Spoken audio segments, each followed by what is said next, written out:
He pretended to be a guest and ordered a dish. But the manager's message surprised him. Michael Thompson took a deep breath before pushing the glass door of the most refined restaurant in Philadelphia.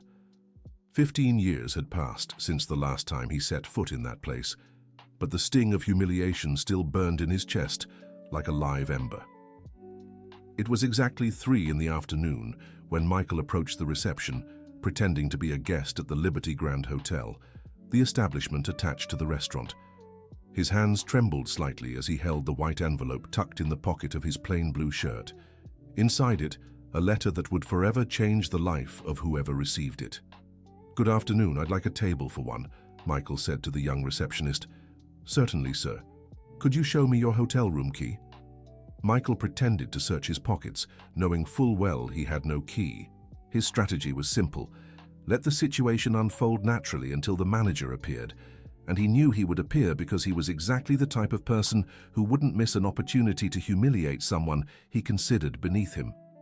"Oh, it seems I left my key in the room," Michael lied. "But I can pay up front.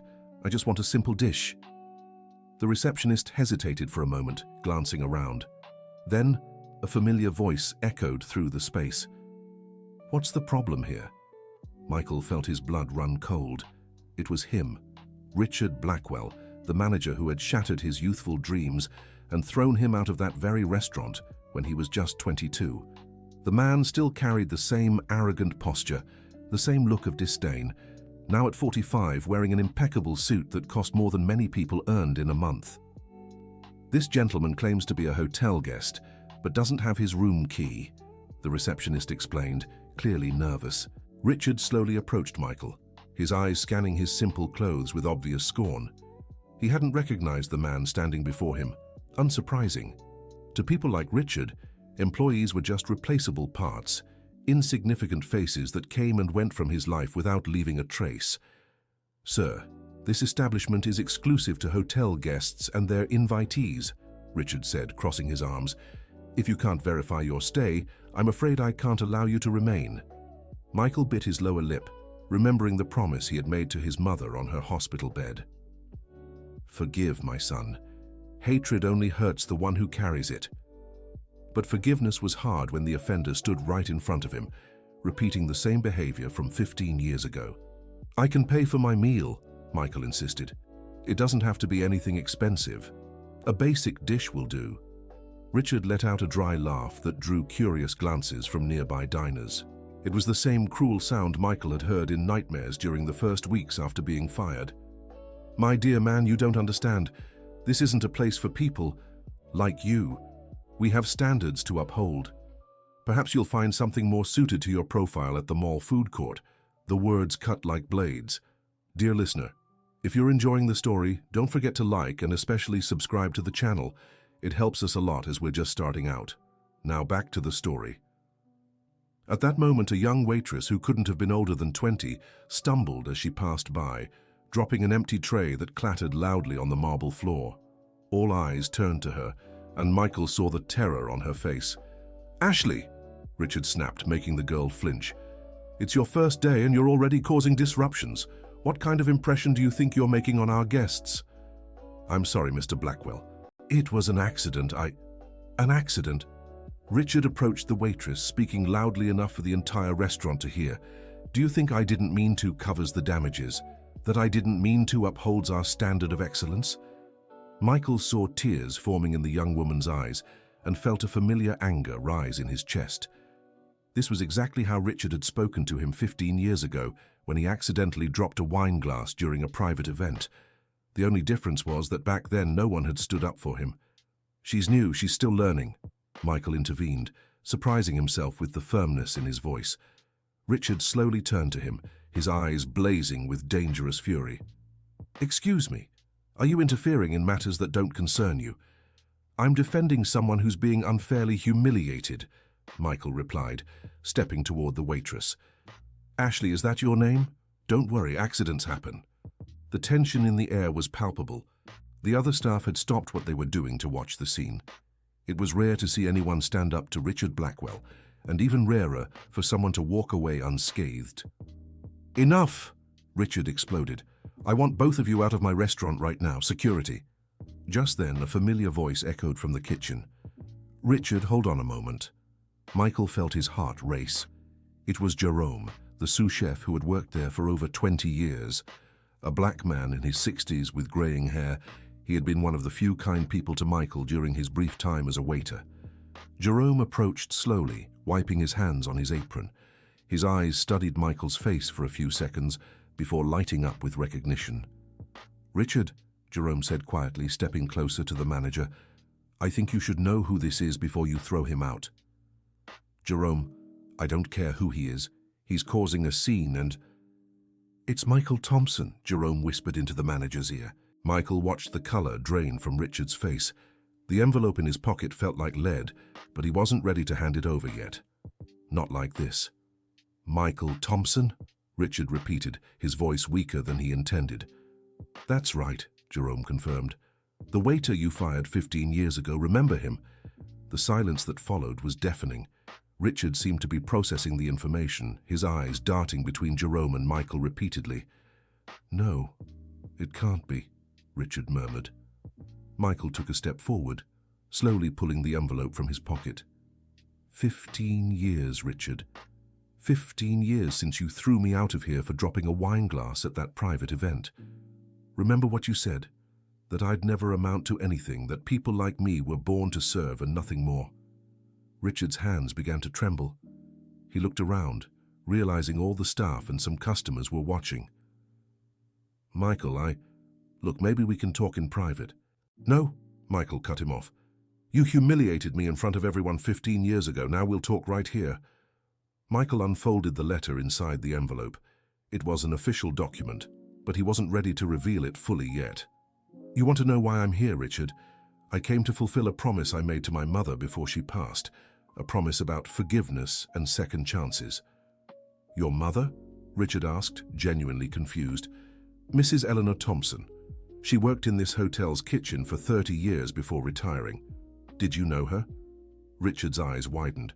Of course he knew Mrs. Eleanor, a petite, smiling woman who always treated everyone with kindness, even when the bosses were rude to her. "Eleanor, she was your mother?" "Yes. She passed 6 months ago.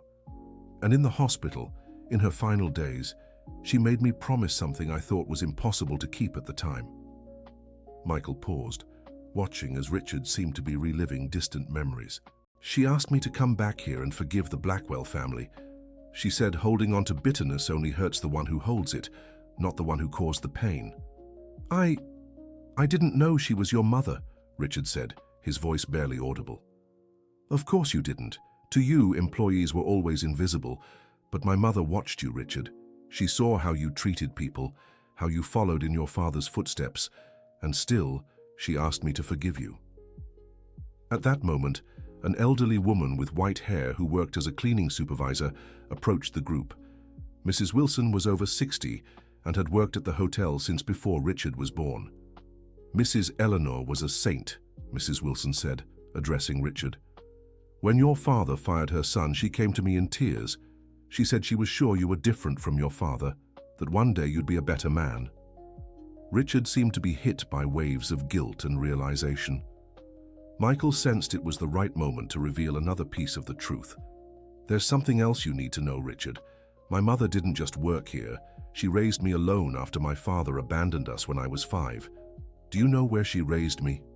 Richard shook his head, unable to speak. "In Milltown, 3 blocks from here, on the same street where you lived as a child, before your family got rich." Richard's eyes widened even further. Old memories began flashing through his mind. A skinny boy who always played on the same dirt field. Mikey, Richard whispered. "Yes, the same Mikey you played soccer with every day after school, the same one who helped you when those older boys tried to take your new bike, the same one who cried when your family moved to the upscale neighborhood and your father forbade our friendship." The revelation hit Richard like a punch to the gut. He vaguely remembered his childhood friend, but years of conditioning from his authoritarian father had erased those sweeter memories. "My God," Richard murmured, leaning on a nearby chair. "When I started working here at 22, I knew who you were," Michael continued. But you had changed so much you didn't even recognize me. I thought maybe we could rekindle our friendship. I was wrong." Jerome, who had remained silent while watching the scene, finally spoke. "Richard, I remember the day you fired Michael. Your father was here watching everything. You looked at him before making the decision." "My father—" Richard seemed to be wrestling with painful memories. "Your father died 3 years ago, Richard," Mrs. Wilson said gently, "but the staff still lives in fear of the methods he taught you." Michael looked around and saw several employees had drawn closer. They all had similar stories of humiliation and fear. The young Ashley still trembled in the corner, clearly traumatized by what had happened. "Richard," Michael said, his voice softer now, "I didn't come here for revenge. I came because my mother believed there was still hope for you." "Why?" Richard asked, tears forming in his eyes. "Why would she believe that after everything I've done?" "Because she remembered the 8-year-old boy who cried when he had to move away. The boy who promised me we'd be friends forever. She thought that boy still existed somewhere inside you." Richard took a deep breath, searching for the right words. The transformation happening within him was visible to everyone in the restaurant. "Michael, I became exactly what I hated most as a child. My father taught me kindness was weakness, that I had to be harsh to be respected." "And how is that working out for you?" asked Michael. "Do you feel respected or just feared?" The question cut deep into Richard's soul. He looked around at the employees watching him, seeing fear on every face, never genuine respect. "Feared," admitted Richard. "Always feared." Michael finally unfolded the letter he had been holding. It was an official change of ownership notice. "Richard, there's something you don't know yet. 2 months ago, my company acquired this hotel." The impact of the revelation made Richard stagger. His knees weakened, and he had to steady himself against the chair. Your company?" "Yes. Over the last 15 years, I've built a chain of affordable restaurants. I started by selling meals on the street, then opened a small diner, and little by little I grew. Now I own 23 establishments across Pennsylvania." Jerome smiled proudly, remembering the determined young man he had met years ago. "And you bought this hotel?" asked Richard, still in shock. "I did, but not to get revenge, like you're probably thinking. I bought it because this place always represented my dreams. I wanted to turn it into something different, a place where employees are treated with dignity." Richard looked at the letter in his trembling hands. It was his termination notice. He knew he deserved it, but it still hurt to imagine losing the only job he'd ever known. "So, you came to fire me," said Richard, his voice barely audible. "That was the original idea," Michael confirmed. "But after seeing how you treated Ashley, I realized something. You're not cruel by nature, Richard. You're cruel because you were taught to be. There's a difference." Michael paused, looking around at all the employees. "That's why I have a different proposal for you." "What kind of proposal?" asked Richard cautiously. "You'll stay on as manager, but under one condition. You'll spend 1 month working in every role in this restaurant, starting as a dishwasher in the kitchen." The silence was absolute. Everyone waited for Richard's reaction. "A month washing dishes," repeated Richard. "That's right. A month in the kitchen, a month as a waiter, a month in housekeeping, a month at reception. And during that time, the other employees will be your supervisors." Ashley, who had remained silent until then, stepped forward. "Mr. Michael, I can train him as a waiter if he accepts." The generosity of the young woman who had been humiliated just minutes earlier touched Richard's heart deeply. "Why would you do that for me?" Richard asked her. "Because everyone deserves a second chance," she replied simply. "And because Mrs. Eleanor always said that when she worked here." Richard turned to Michael, his eyes filled with tears. "Do you really believe I can change?" "My mother believed it. And if Mrs. Eleanor believed it, then it's worth trying. But what if I fail? What if I can't adjust?" Michael smiled for the first time since entering the restaurant. "Then you'll be fired, and you'll never have to see me again. But something tells me the boy who used to share his lunch with me at recess is still in there somewhere." Richard closed his eyes, vaguely remembering those childhood moments he had been taught to forget. "All right," said Richard, his voice steadier now. "I accept the proposal, but can I start by apologizing to Ashley?" The young waitress nodded, still visibly shaken. "Ashley, I sincerely apologize for what happened. There was no reason to treat you that way. You didn't deserve it." "Thank you, Mr. Richard," said Ashley, relieved. Michael watched the scene with satisfaction. Maybe his mother had been right all along. "Then it's settled," Michael announced. "Tomorrow morning, Richard, you start in the kitchen. Jerome will be your direct supervisor." Jerome nodded, a smile forming on his face. "It'll be a pleasure working with you, Richard, as equals this time." Dear listener, if you're enjoying the story, don't forget to like and especially subscribe to the channel. It really helps those of us just starting out. Now, back to the story. The days that followed were an eye-opener for Richard Blackwell. For the first time in his adult life, he was on the other side of the hierarchy, experiencing what it meant to be just another employee. On his first morning in the kitchen, Richard arrived at 5 o'clock, like all the other prep workers. His hands, accustomed only to signing documents and shaking hands, quickly turned red and sore from the hot water and cleaning chemicals. "The dishes never stop coming," Jerome remarked, watching Richard struggle to keep up. "And this is still light compared to the weekend rush." Richard didn't reply, focused on not dropping the slippery plates. His back already ached after just 2 hours of work, and he was beginning to understand why the employees always looked so exhausted by the end of their shifts. "Can I take a break?" Richard asked, panting. "Of course," Jerome said. "Everyone gets 15 minutes every 4 hours. Didn't you know that?" Richard realized he didn't even know the basic labor rights of his own employees. During his break, he sat in the staff courtyard, a small, poorly ventilated space he'd never visited before. There, he found Mrs. Wilson sipping her morning coffee. "How's it going, Richard?" she asked kindly. "Tough," Richard admitted. "I had no idea it would be so exhausting." "It's only the first day," Mrs. Wilson smiled. "Wait till you work through the lunch rush." "Mrs. Wilson, can I ask you something? Why didn't you all complain sooner about the working conditions?" She sighed, stirring sugar into her coffee. "To whom, Richard? Your father was even worse than you. And you... well, you weren't exactly open to conversation, were you?" Richard nodded, ashamed. It was true. He'd built an impenetrable wall between himself and the staff. "And Michael? Do you remember him when he was a waiter?" "Yes, I do. He was a sweet boy, always polite to everyone. When your father fired him, half the restaurant was upset. He was well liked." "Why did my father fire him again? Just because of the glass?" Mrs. Wilson hesitated before answering. "Your father said it was about the glass, but we all knew it was because Michael refused to lie about an accident involving another employee. Your father wanted to fire Joe, the kitchen assistant, for breaking an expensive platter, but it was Michael who tripped and dropped it. When your father found out, he was furious because Michael had challenged his authority by telling the truth." The revelation hit Richard like a slap. He hadn't known this story. His father had only told him Michael was troublesome and insubordinate. "Does Joe still work here?" Richard asked. "He does. He's the short man who prepares the salads. Has 5 kids to raise." Richard finished his coffee in silence, processing the information.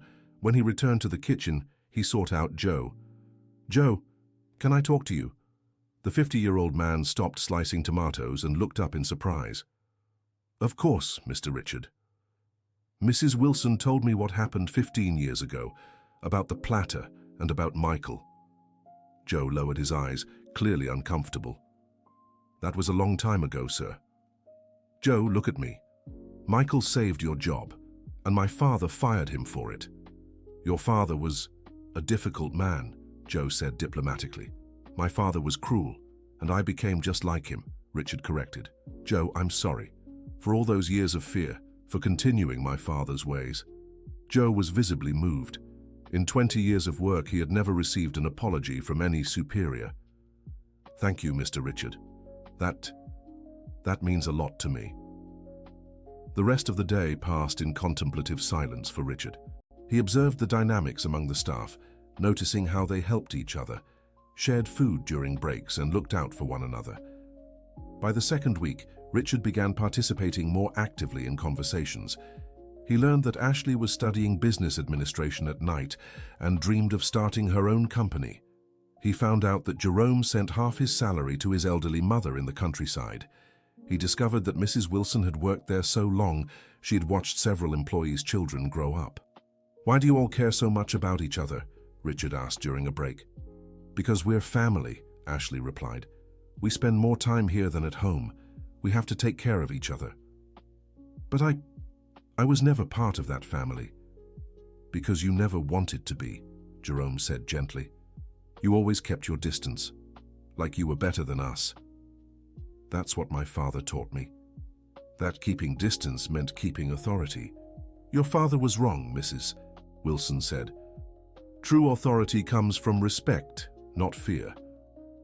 In the third week, Richard started working as a waiter under Ashley's supervision. It was ironic being trained by the same young woman he had tried to fire on her first day. "Table 7 is complaining their dish is cold," Richard reported to Ashley.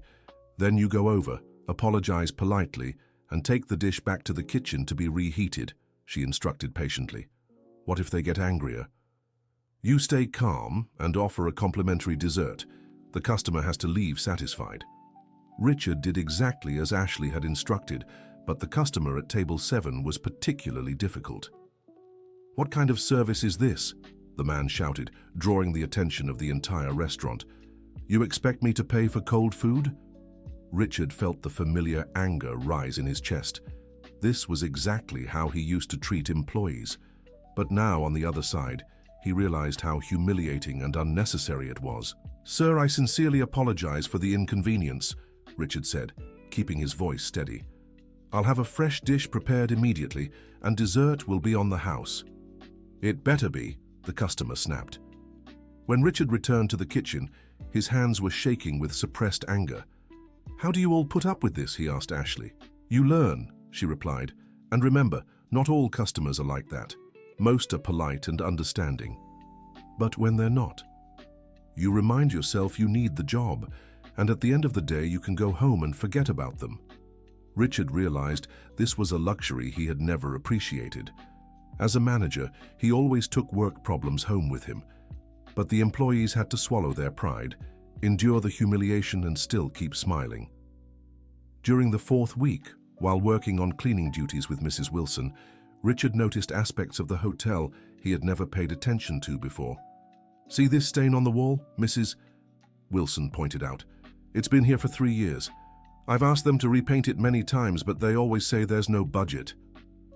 Richard looked at the stain and realized there were many small maintenance issues that had been ignored for years.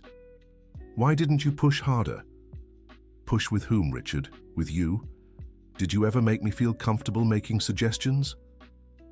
Richard realized Mrs. Wilson was right. He had created an environment where employees didn't feel safe reporting problems or offering ideas. "Mrs. Wilson, from now on I want you to write down every maintenance issue you find. We're going to fix them all." "Really?" The older woman's eyes lit up. "Really? And I want all employees to know they can come to me with suggestions without fear of retaliation. That'll make a huge difference, Richard." It was during that week that Michael showed up at the hotel to see how things were going. Richard was in the hallway fixing a door hinge Mrs. Wilson had reported. "How's the experience been?" Michael asked. Richard stopped what he was doing and sat on the floor, exhausted. "Eye-opening," he admitted. "I had no idea how hard it was, and not just physically, emotionally too." "How so?" "I realized I knew nothing about the people who work here. Their stories, their dreams, their struggles. To me, they were just numbers on a payroll." Michael sat down beside Richard on the floor. "And now?" "Now, I see each of them has a complex life, full of challenges I never imagined. Ashley works days and studies nights to escape poverty. Jerome supports his elderly mother and still finds time to be kind to everyone. Mrs. Wilson has worked here for 25 years and never gotten the recognition she deserves. Does that change anything for you?" Richard was silent for a moment. "It changes everything. I can't see them as objects anymore. They're people with feelings, needs, dignity." "What about your father? How do you feel about the methods he taught you?" "Angry," Richard answered honestly. Angry I was taught cruelty was strength. Angry I wasted so many years being someone I never wanted to be. But you can change that moving forward. Can I? After everything I've done, do you really think I can change? Michael looked at Richard and saw no longer the arrogant man who'd humiliated so many, but someone genuinely remorseful and determined to grow. I think you're already changing. The question is, do you want to keep going? I do, Richard said firmly. I want to be the kind of leader I wish I'd had. Then let's work on that together. In the last week of the training, Richard worked at the front desk. It was interesting to be in that position, greeting guests who'd once been automatically directed to him. That week, something happened that would truly test his transformation. On a Thursday afternoon, a well-dressed man around 70 entered the restaurant. Richard recognized him immediately. Frederick Blackwell, his father. "Where's my son?" Frederick asked the receptionist. "Sir, the manager is working the front desk today," the young man replied, clearly confused. Frederick marched straight to Richard, who was organizing some reservations. "Richard, what kind of nonsense is this? I heard you're working as a regular employee." Everyone in the restaurant stopped to watch. Richard took a deep breath, knowing this moment would come eventually. "Hello, Dad. I'm learning about every role in the restaurant." "Learning? You're the manager. You give orders, you don't take them." "Things have changed, Dad." Frederick looked around and saw Michael talking to Jerome near the kitchen entrance. "It's because of him, isn't it? That failed waiter you fired years ago?" "Dad, Michael isn't a failure. He's the hotel's new owner." The news visibly shook Frederick. "Owner? What do you mean, owner?" "He bought the hotel and gave me a chance to keep working here, as long as I learned to treat people with dignity." "Dignity," Frederick scoffed. "Richard, you were raised to be a leader, not to be their equal." "Dad, I became exactly what you wanted, and I was a horrible person. You were respected. I was feared. There's a big difference." Frederick stepped closer, his voice low but still audible. "Richard, are you throwing away our family's legacy over some sentimental nonsense?" "What tradition, Dad? The tradition of humiliating people, of treating employees like objects. The tradition of being strong, of not mingling with inferiors." It was at that moment that Michael approached the father and son. "Mr. Frederick, you're disturbing my employees." Frederick turned to Michael with fury in his eyes. "Your employees? You're nothing but a failed waiter who got lucky." "Dad, stop," said Richard, stepping between Michael and Frederick. "Richard, are you defending this nobody? I'm defending my friend and my boss." "Your boss?" Frederick looked like he was about to have a stroke. "Yes, Dad. Michael is my boss. And he's a far better leader than you or I ever were." Frederick stared at his son as if he didn't recognize him. "You're no longer my son," Frederick said coldly. The words cut deep, but Richard didn't back down. "If being your son means being cruel to innocent people, then I really don't want to be." Frederick looked around one last time, seeing all the employees watching the scene. "You'll regret this, Richard, when you realize you've lost everything because of them." "Dad, I'd already lost everything long before.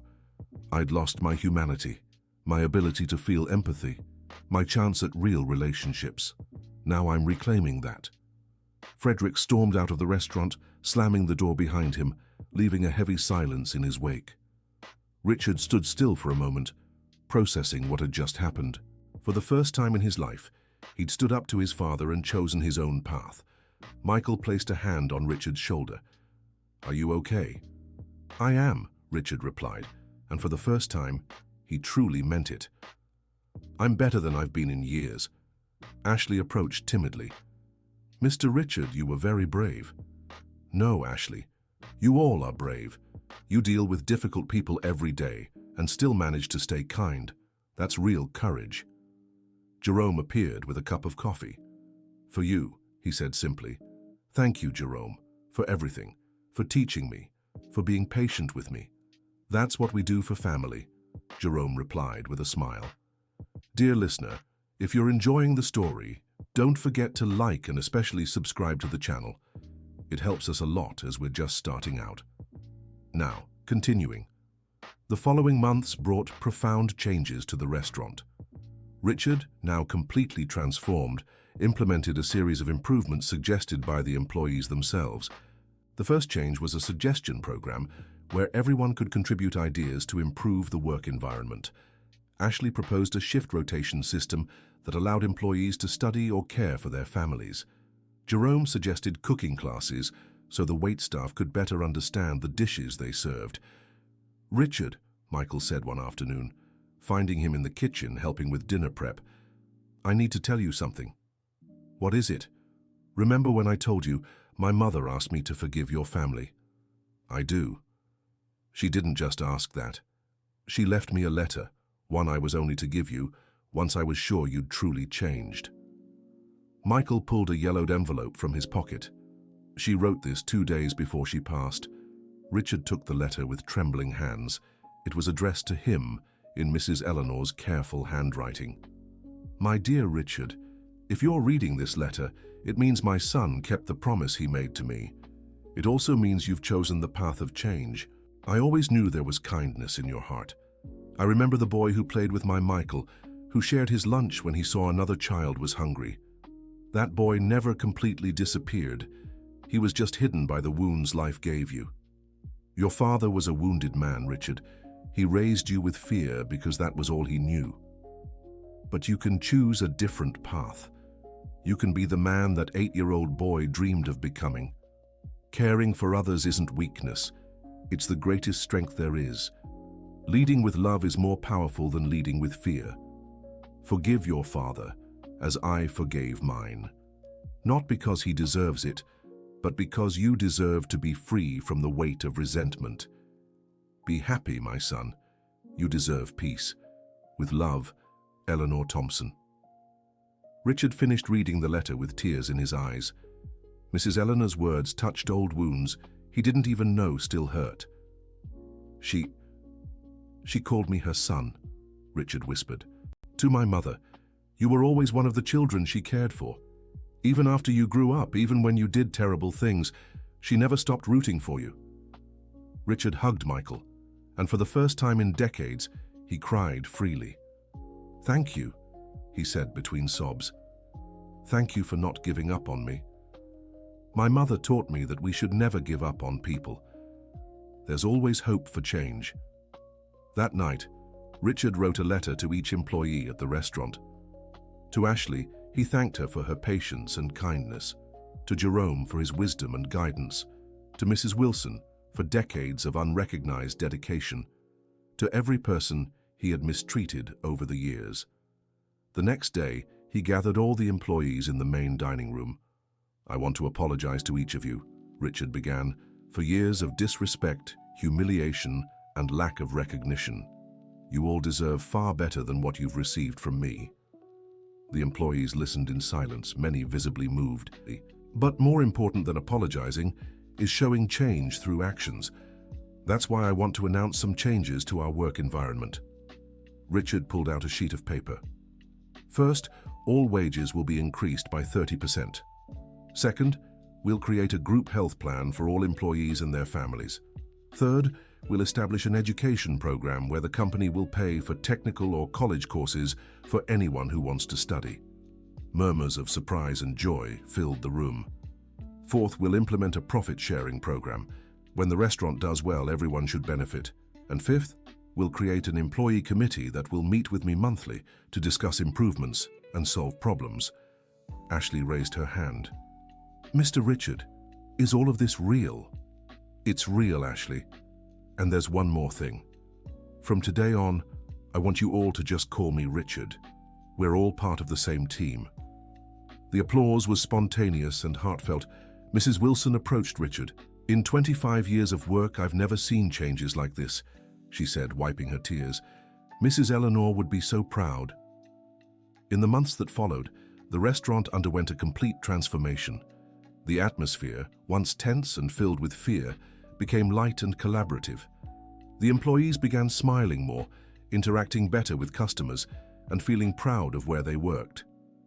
Ashley was promoted to customer service supervisor, and enrolled in a business administration program with the scholarship the company now offered.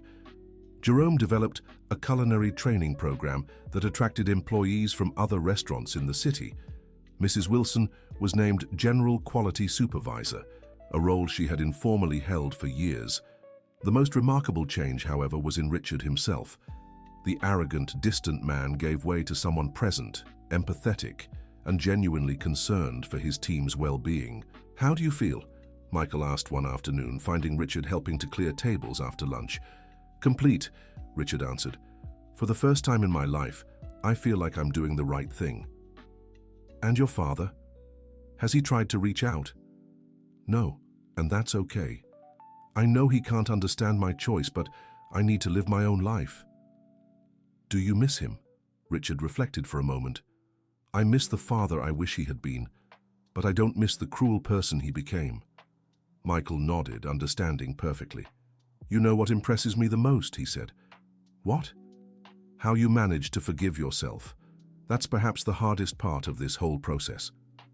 Your mother taught me that in her letter.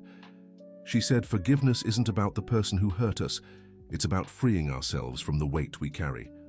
She was wise. She was. And now I understand why you became the man you are.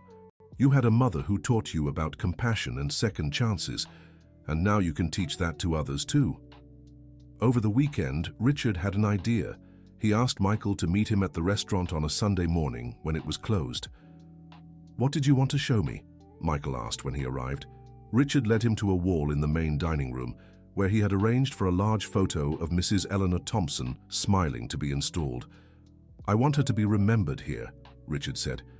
"I want everyone to know she was the one who made this transformation possible." Beneath the photo was a golden plaque that read, "Eleanor Thompson, mother, friend, example of kindness. Her wisdom and compassion changed lives and continue to change them through those she touched." Michael was moved by the tribute. "She would have been so happy," he said. "I hope so. And I hope this photo inspires others to choose kindness over cruelty." That afternoon, Richard did something he hadn't done in years. He visited the cemetery, not to see his father's grave, but to visit Mrs. Eleanor. He brought yellow flowers, which Michael had said were her favorite, and knelt beside the headstone.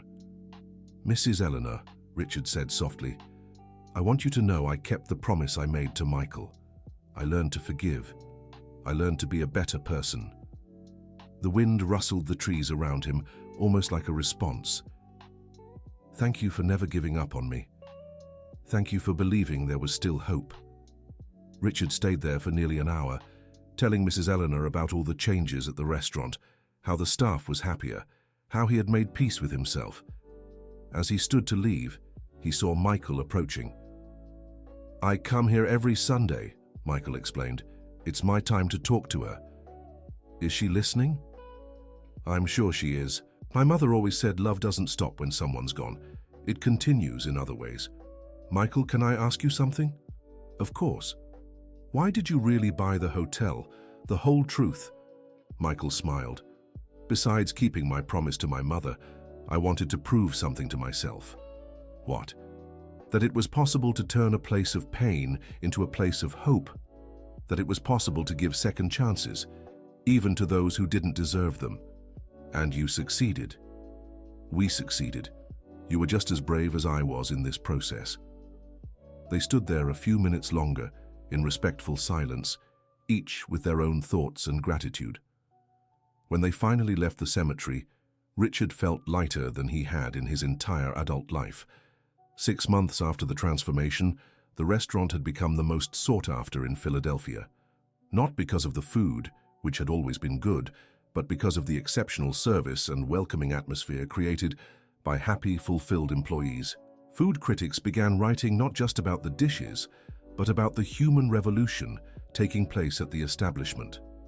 Business owners from other industries came to visit, wanting to understand how they had created such a positive work environment. "Richard," Ashley said one afternoon, "I got a job offer from another restaurant."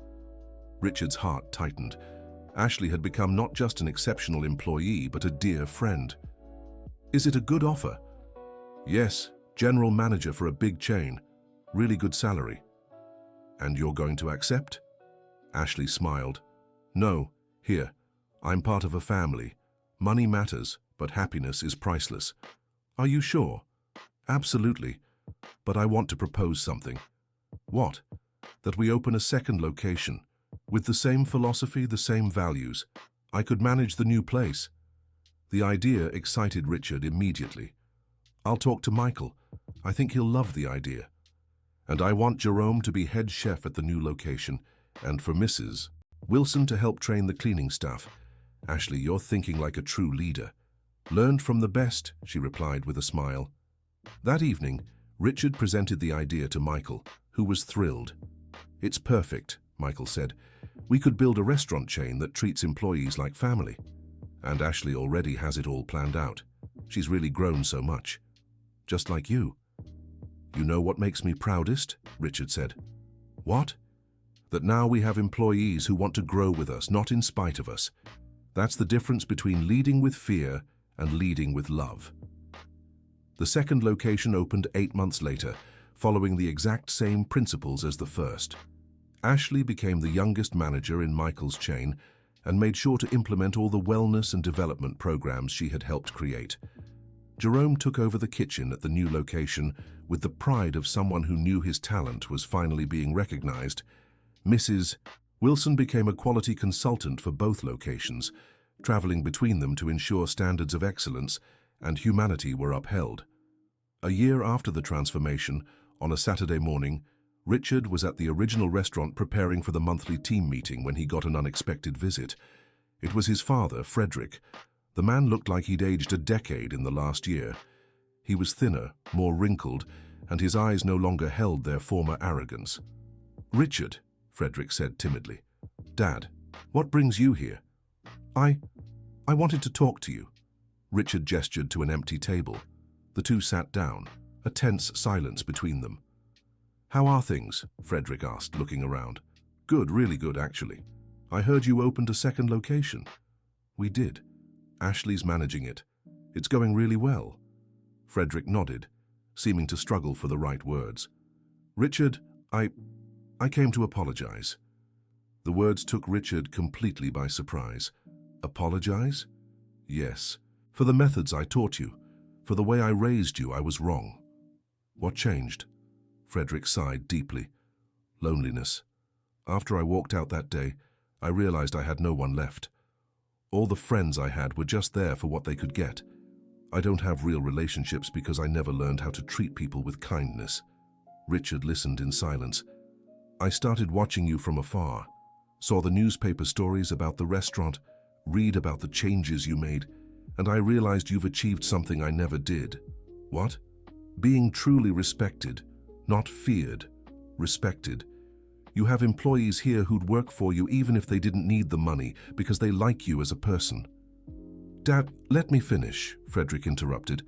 My own father raised me with fear, just like I did with you. It was the only way I knew. But you broke that cycle. You chose to be different. It wasn't easy. I can imagine. And I made it harder with my resistance.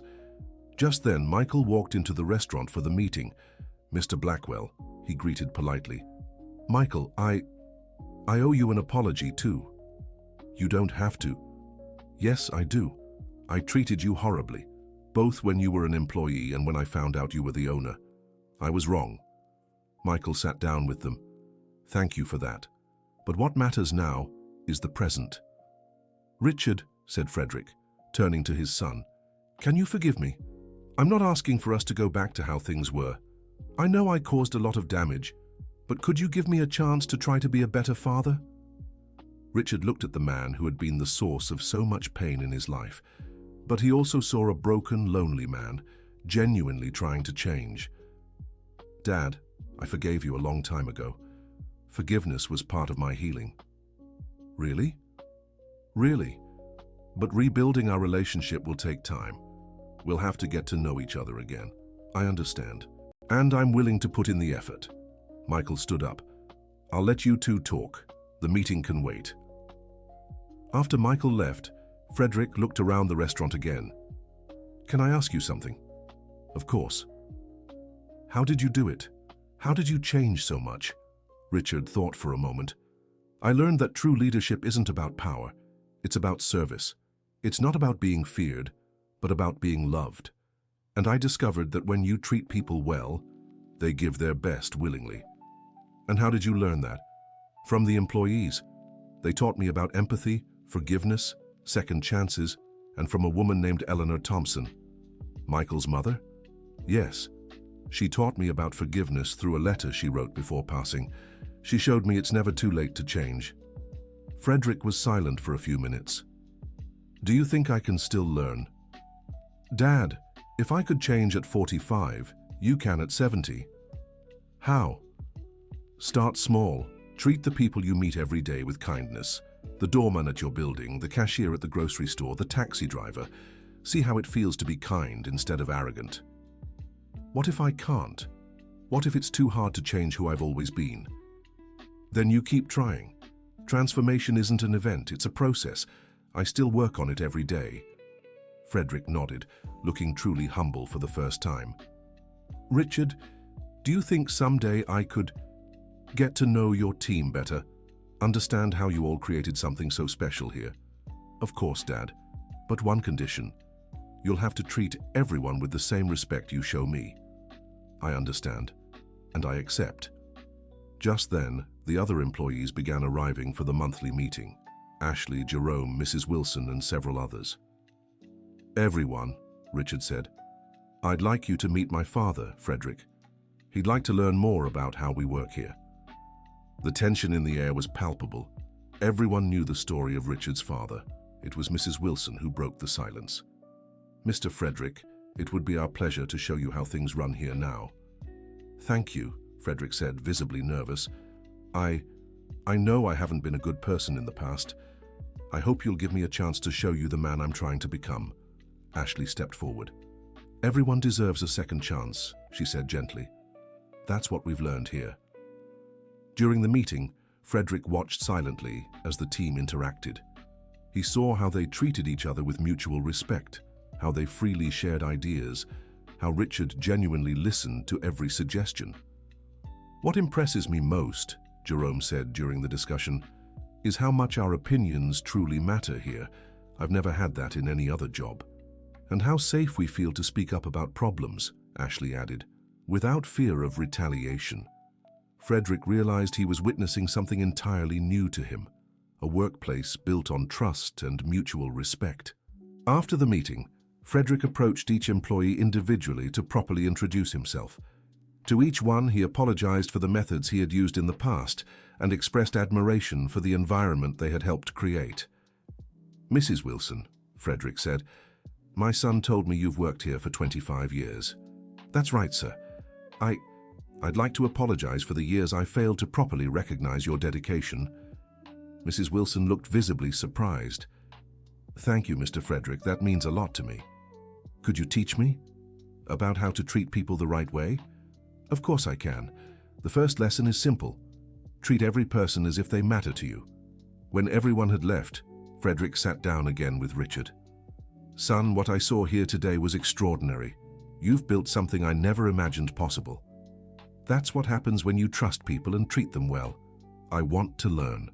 I truly want to change. Then we'll work on it together, but it'll be a long process. I have time, and for the first time in years I have hope. In the months that followed, Frederick became a regular visitor to the restaurant, not as a superior observing subordinates, but as someone genuinely interested in learning about healthy human relationships. Mrs. Wilson became his unofficial mentor, teaching him about empathy and kindness. Jerome showed him the value of teamwork. Ashley demonstrated how young leadership could be effective when based on respect. Frederick's transformation was gradual but real. He began greeting every employee by name, asking about their families, and taking a sincere interest in their lives. You know what's funny? Frederick said to Richard one afternoon. People respond far better to kindness than to fear. It seems obvious now, but I never really tested it before. It's a simple concept, but revolutionary for someone raised differently. Richard, you saved our family. You broke a cycle that had repeated for generations. It wasn't just me, it was Mrs. Eleanor, it was Michael. It was all the employees who taught me about compassion. Still, you made the hardest choice. You chose to change. 2 years after the Great Transformation, the original restaurant and its second location had become case studies in business schools. Michael had expanded his network to 5 establishments, all following the same principles of humanity and respect. Richard had become an informal consultant for other business owners looking to transform their own organizational cultures. He always began his workshops by sharing his own story of change. Change starts with brutal honesty about who you are and who you want to be, Richard told an audience of entrepreneurs during a talk. And then it takes courage to change, even when everyone around you says you're crazy. At one of these talks, a businesswoman raised her hand. "Mr. Richard, what would you say to someone who thinks it's too late to change, that they've already caused too much harm?" "I'd say it's never too late, as long as the person is genuinely willing to do the work. My own father began his transformation at 70. And did it work? It's still working. Transformation isn't a destination, it's a daily journey." After the talk, Richard returned to the original restaurant. It was a quiet Thursday afternoon, and he found a scene that filled him with pride. Ashley training a new employee, Jerome teaching recipes to a young kitchen assistant, and Mrs. Wilson guiding a new cleaning supervisor. Everyone was passing on what they had learned about treating people with dignity. "How was the talk?" Michael asked, walking over. "Good. It's always rewarding to see others take an interest in creating more humane work environments." "Your mother would be proud," said a voice behind them. It was Frederick, who had developed the habit of stopping by the restaurant a few afternoons a week, simply to spend time with the family that had formed there. "Frederick," greeted Michael. "How are you?" "Better every day. Today I helped Mrs. Wilson train the new supervisor. It was gratifying to feel like I was making a positive contribution." "He's doing really well," confirmed Mrs. Wilson, joining the group. "He has so much patience for teaching."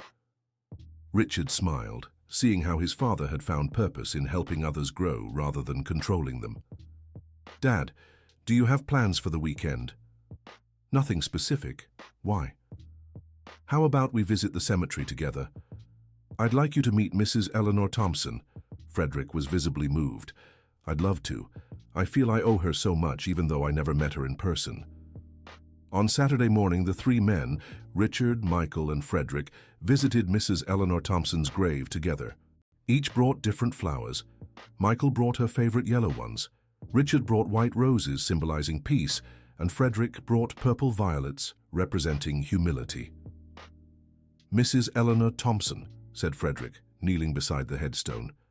"I never met you personally, but your wisdom transformed my family. Thank you for never giving up on us." Michael and Richard stayed silent, allowing Frederick his personal moment of gratitude. "I promise," he continued, "that I'll keep learning, that I'll honor your memory by becoming a better person every day." The wind gently rustled the trees around them, like a silent blessing. When they returned to the city, they stopped at the restaurant to have lunch together. The table they chose was exactly where Michael had sat on the first day, when he pretended to be a hotel guest. "Do you remember how it all began?" asked Richard. "How could I forget?" replied Michael. "I was so nervous, I didn't know if I could carry on my mother's message. And I was so full of anger and arrogance," added Richard. "It feels like a lifetime ago." "In a way it was," said Frederick. "Both of you died that day and were reborn as new people." "And so did you," Michael said to Frederick. "Yes, me too. It's never too late for a fresh start." Ashley approached the table with the main course.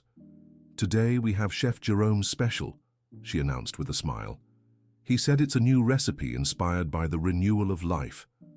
The 3 men laughed, appreciating how even the food had become part of the transformation story that defined this place. "Ashley," said Richard, "how are the plans for the 3rd location coming along?" "Great. We found the perfect spot in the Rittenhouse Square area, and we already have a list of employees from the 2nd location interested in helping open it." "Are you still studying?" "Yes. I graduate with a business degree at the end of the year, and I'm already thinking about specializing in people management." "You're already a natural at it," said Michael. "I learned from the best," replied Ashley, nodding to the three men at the table. After lunch, Richard walked through the restaurant, taking in every detail. The photo of Mrs. Eleanor Thompson still hung on the main wall, but now it was surrounded by pictures of all the employees in happy moments, team celebrations, company-funded graduations, promotion parties. "What are you thinking about?" asked Michael. "How one simple letter changed so many lives," replied Richard. "It wasn't just the letter, it was the courage to change, from everyone involved." "Including mine," said Frederick, joining them. "Dad, do you know what makes me proudest in all of this?" "What?"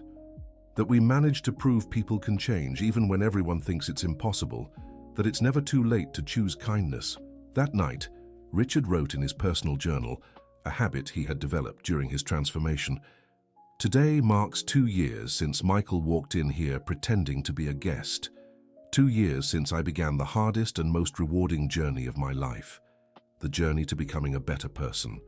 I've learned that true leadership is about serving, not dominating. That respect is earned through actions, not fear. That family isn't just blood, but also the people we choose to love and who choose to love us back. My father at 72 is proving it's never too late to change. Our employees are growing professionally and personally. Our guests feel the difference in service and return not just for the food, but for the human experience. And me, I've finally become the man that 8-year-old boy dreamed of being. Someone who treats people with kindness, who leads with the heart, who finds joy in seeing others thrive. Mrs. Eleanor, wherever you are, thank you for not giving up on me." 3 years later, Michael's restaurant chain had expanded to 10 locations across 3 cities in Pennsylvania. Each strictly followed the principles of humanity and respect that had transformed the original restaurant. Richard had become the chain's director of organizational culture, traveling between locations to ensure the core values were upheld. It was deeply fulfilling work. Ashley had become the company's youngest operations director at 26.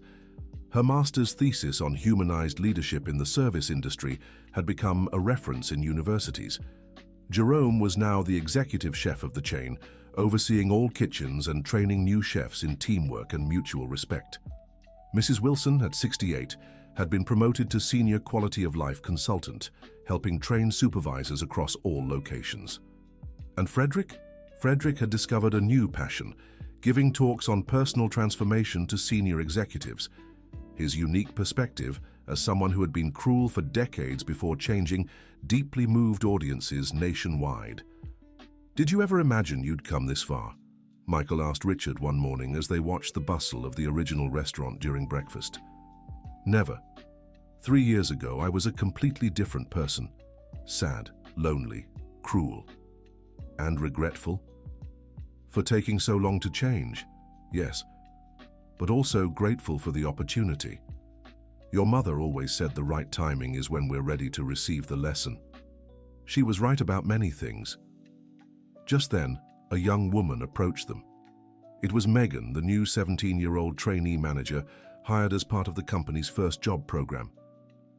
"Mr. Richard, Mr. Michael," she said timidly. "Can I ask a question?" "Of course, Megan," Richard replied. "How do you know if you're making the right decisions as leaders?"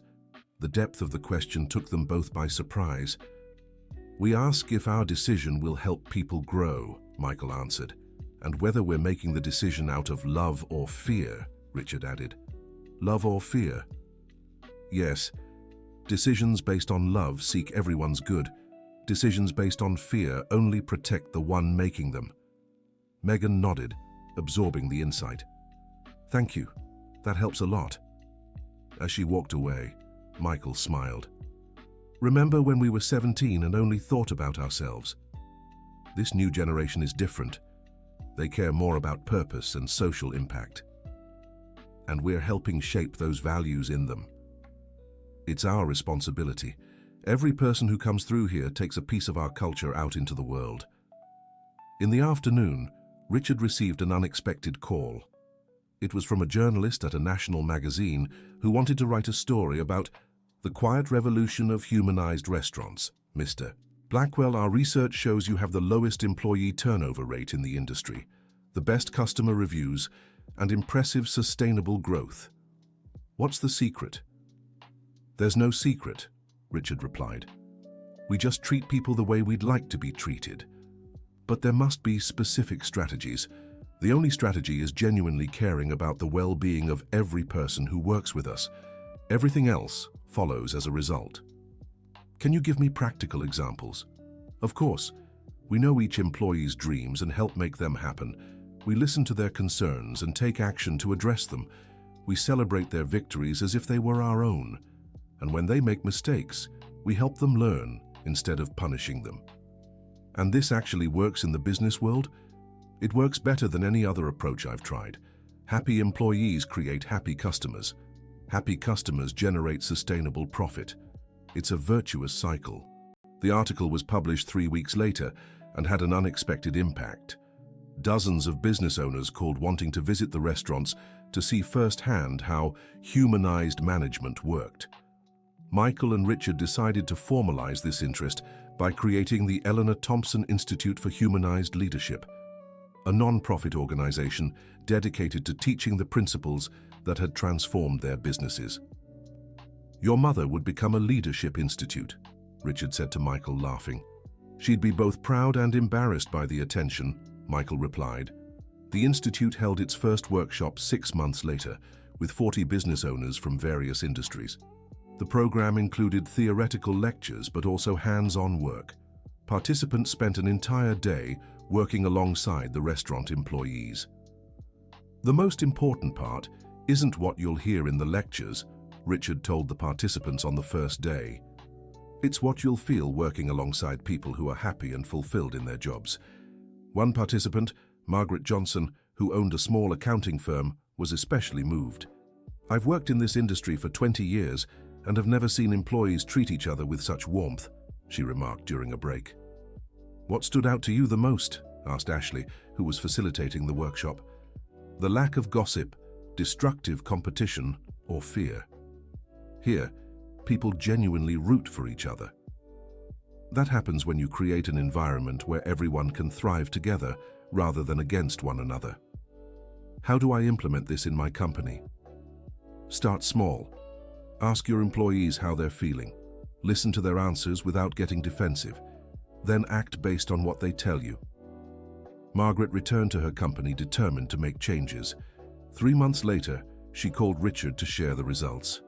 Mr. Blackwell, I can't believe the difference. Just by starting to listen to my employees and implementing some of their suggestions, our productivity has increased and the atmosphere has become so much more pleasant. What exactly did you change?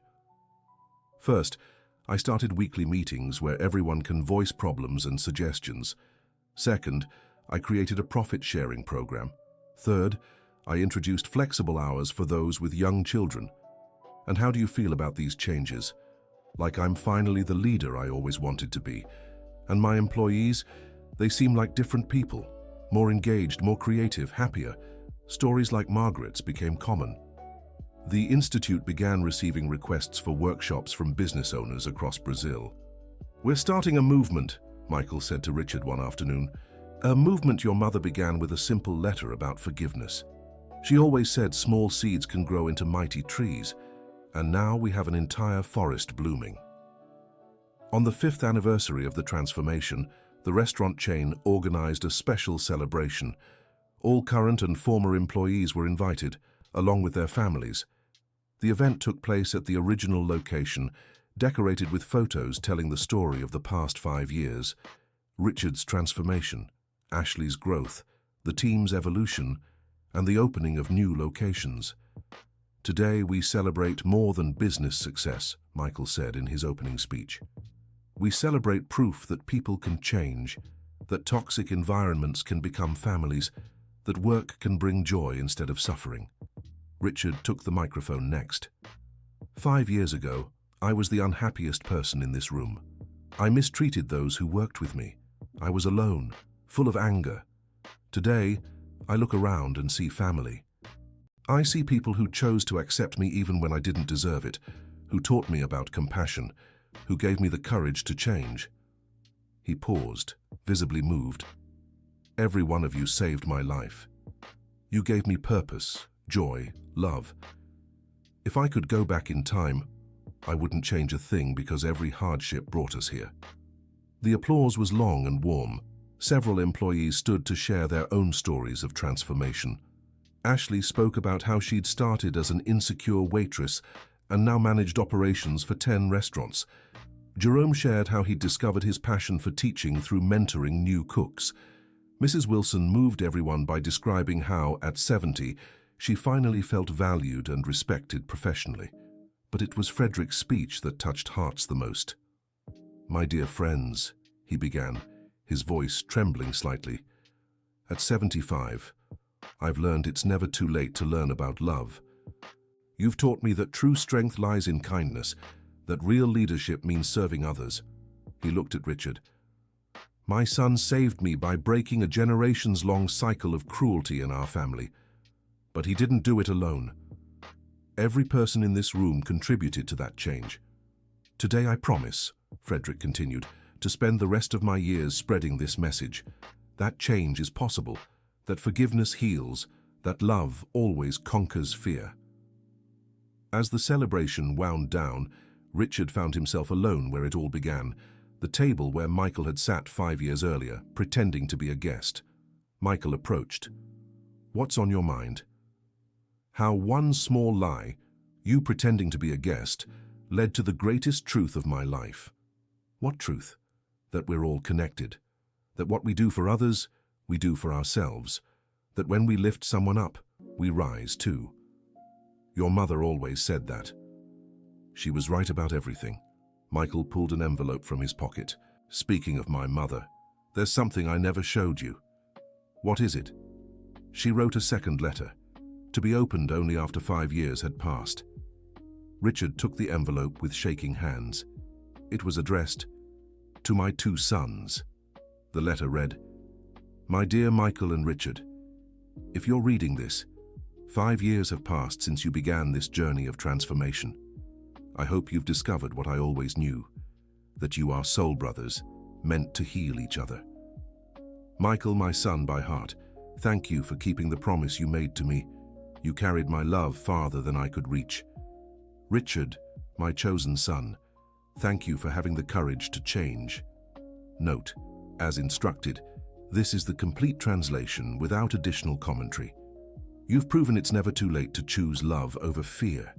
Together you've created something beautiful, a family built by choice, not blood. A place where work is joy, where growth is shared, where dignity is everyone's right. Now your work is just beginning. Take this message to the world. Teach others that transformation is possible. Be living proof that love always wins. Take care of each other. Take care of everyone who crosses your path. And always remember, small acts of kindness can change the world. With eternal love, Eleanor Thompson. P.S. Richard, forgive your father completely. He did the best he knew with the tools he had. And Michael, never doubt the power of a second chance. You two are my second chance to see the world as it should be." Both men finished reading with tears in their eyes. "She knew," said Richard. "She knew we'd make it this far. She always had faith in people, even when they didn't have faith in themselves. Michael, do you know what our next step is?" "What?" "Expand the Institute. Take this message to businesses across the country. Honor your mother by turning as many toxic workplaces as possible into real families. Are you ready for that challenge?" "More than ready. Now I have purpose, family, hope. I have everything I need to make a difference in the world." The two men embraced, knowing they were starting the next chapter of a story that had begun with forgiveness and turned into a lifelong mission. As they left the restaurant that night, Richard paused once more in front of Mrs. Eleanor Thompson's photo. "Thank you," he whispered, "for everything, for never giving up on me, for teaching me that love is stronger than hate, for showing me it's never too late to start over." The night breeze gently swayed the photo, like a tender farewell. Richard walked outside, hand in hand, with the family he had chosen and who had chosen him back. For the first time in his life, he knew exactly who he was and where he was going. He was a transformed man, ready to transform the world, one heart at a time. The end.